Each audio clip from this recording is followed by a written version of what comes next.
तो hello guys, इस video में बात करेंगे हम यूपीएस के बीटेक सीसी प्रोग्राम के बारे में कि आपका जो एलिजिबिलिटी क्राइटेरिया है वो क्या है, आपका सिलेक्शन क्राइटेरिया क्या है कि आपकी किस बेसिस पे सिलेक्शन हो सकती है इस कोर्स में, और फिर आप इसमें डायरेक्ट एडमिशन कैसे ले सकते हो। तो आपको मैं स्टेप बाय स्टेप सारा बताऊंगा। ये पार्ट 1 रहेगा और पार्ट 2 में बताऊंगा कि इसकी प्लेसमेंट्स कैसी हैं और फीस कितनी है और आपके लिए वर्थ इट रहेगा या नहीं रहेगा। तो दोनों पार्ट देख लेना आप, दोनों पार्ट आपको चैनल में मिल जाएंगे। ये पहला पार्ट है और सेकंड पार्ट मैं अपलोड कर दूंगा इसके बाद।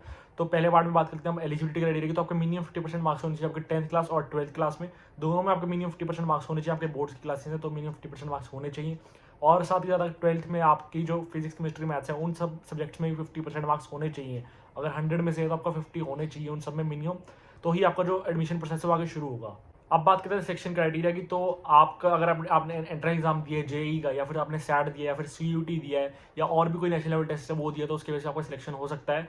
इन सब की कट ऑफ होती है, जैसे जेई की कट ऑफ 50% से अगर आपके ज़्यादा आए हैं तो आपकी सिलेक्शन हो जाएगी यूपीएस में। और या फिर आप यूपीएस का एंट्रेंस एग्जाम भी दे सकते हो। अगर आपने कोई भी नेशनल लेवल टेस्ट नहीं दिया तो आप यूपीएस का एंट्रेंस एग्जाम भी दे सकते हो, जो कि यूपीएस ईएटी है, बीटेक सीएससी कोर्स के लिए ही बना है। तो आप वो एंट्रेंस एग्जाम दोगे, उसके बेस से आपका सिलेक्शन हो सकता है। आपके स्कोर के ऊपर डिपेंड करता है वो। और अगर आपने कोई नेशनल लेवल टेस्ट दिया तो उसके ऊपर तो आपका सिलेक्शन हो ही सकता है। तो बात कर लेते हैं, अगर आपने यूपीएस का एंट्रेंस एग्जाम नहीं दिया और फिर भी आपको डायरेक्ट एडमिशन चाहिए यूपीएस के बीटेक सीएससी कोर्स में, तो कैसे ले सकते हो आप।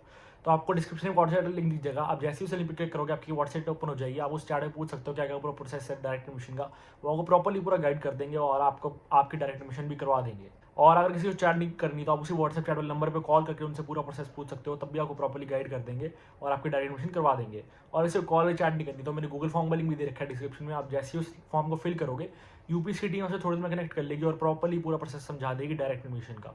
और अगर किसी को गूगल फॉर्म नहीं भरना या चैट या कॉल नहीं करनी, डायरेक्ट यूपीएस का एडमिशन वो भरना है, तो मैंने उसका लिंक भी डिस्क्रिप्शन में दे रखा है। आप जैसे ही उस लिंक पे क्लिक करोगे आपकी यूपीएस की वेबसाइट ओपन हो जाएगी और आपका एडमिशन फॉर्म खुल जाएगा। आप फॉर्म फिल कर सकते हो और कोई भी दिक्कत है तो आप उसी व्हाट्सएप नंबर पर पूछ सकते हो। और फॉर्म जैसे ही आप फिल करोगे आप वहाँ नॉन एग्जाम पाथवे वाला फॉर्म फिल कर देना। जैसे ऑप्शन आती है आपको एग्जाम पाथवे और नॉन एग्जाम, तो आप नॉन एग्जाम पे क्लिक करके अपना फॉर्म फिल कर देना।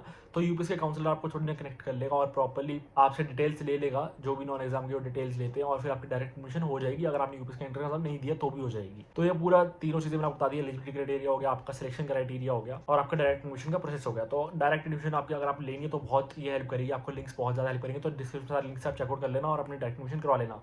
सेकंड पार्ट में आपको प्लेसमेंट्स, फीस और वर्थ इट रहेगा नहीं रहेगा कोर्स आपके लिए ये समझाऊंगा, तो पार्ट भी आप जरूर देख लेना।